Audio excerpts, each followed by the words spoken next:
All right, Ling 341, it is time for another lovely basement video. So today we're going to, in our continuing series, this is number 3 out of 4, but we're going to talk about the narrow transcription exercise that you just completed. And it was not due in 2017, it was due like last week or thereabouts. But anyways, I've, as usual, kind of randomly selected transcriptions from your submissions, and we're going to kind of compare them to what I think is going on in these sound files, and hopefully we'll learn something from the process. And I'm going to say as I get into this that your transcriptions look very good. I'm very impressed by them. So a lot of this stuff is like really nitpicky. And again, the goal with that is just to try to get you to focus on like the really narrow details of the sound or the utterance that you're listening to. Yeah, and you have, and there may be little places where we disagree, but I don't think anything too major is occurring here to cause problems in your sort of randomly selected transcriptions, so that's great.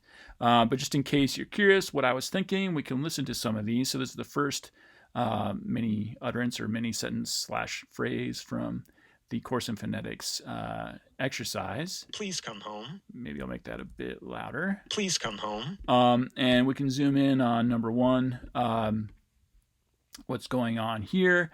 This first P is aspirated, as I think you can hear. So this person got that right, and that L will tend to be voiceless right after an aspirated stop like that. We might be able to hear a bit of L in just the aspiration part here. Maybe not.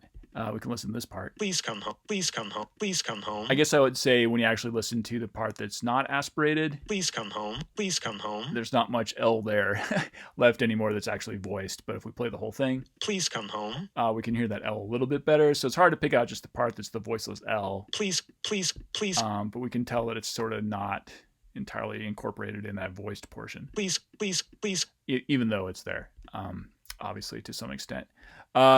One thing I'd say here at the beginning, so this is great. This person got this sort of devoiced Z at the end too. It sounds like an S. Good job.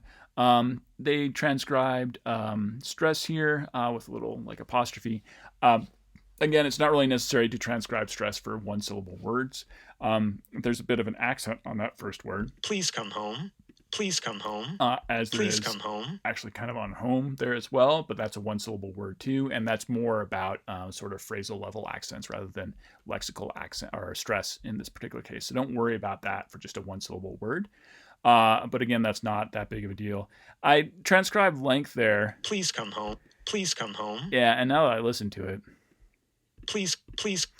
It's kind of a bit ambiguous. So please. This isn't that super long of a vowel. Please come home. Please come home. I actually think this O here at the end is a bit longer. It actually is about 50 milliseconds longer. And it's nasalized too, which this person picked up. So yeah, I don't know. Maybe I should get rid of that from the key transcription. But oftentimes vowels before voiced segments like Z will be lengthened, and I think one of the things going on there is that that's kind of how the voicing at the end of the word gets transmitted. That's the cue that the speaker uses for it. Please. Because this final Z is actually pretty much devoiced. There's a little bit here that looks like it's voiced though. So there's a bit of overlap there. Yeah. Please. One thing here in the second word in the middle. Come home. Come home. It's hard to hear, which is probably why this person didn't transcribe it, but it's a little bit aspirated.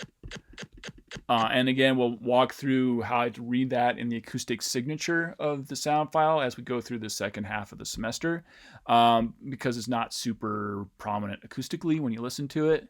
Come. Yeah.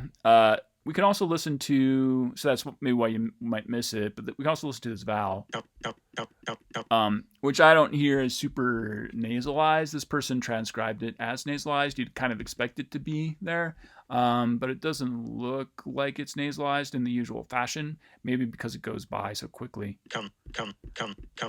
It's not super inappropriate to transcribe that as nasalized, maybe more towards the end there rather than towards the beginning, versus maybe a little bit. We can see a little bit better in the home bit, the O, oh, oh, oh, and I think you can hear the whole thing. oh, oh, It sounds like a nice French nasal vowel. oh, oh, oh. So that's the home part of it. Home, home, home. And again, I think one of the main sort of morals of this story is that it's really valuable to kind of pick apart the sound file using Prot. You can just look for the specific pieces and just listen to them independently. Recognizing that our mind interprets what people are saying based on the context in which things are said, but this will help you kind of dig out, say, nasalization and vowels, which is not easy for, say, native English listeners to hear because we usually just kind of attribute it to the final nasal stop in a word like home, but you can hear it there on that vowel. I like this tie bar here used for the diphthong in home.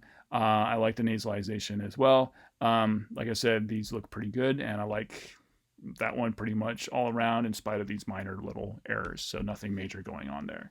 I think I'll probably do this in 6 separate videos because Lord knows I need more videos to upload to YouTube tonight, but I don't want to make any of them too long, but that's a good start for this one. We'll move on to number 2 next.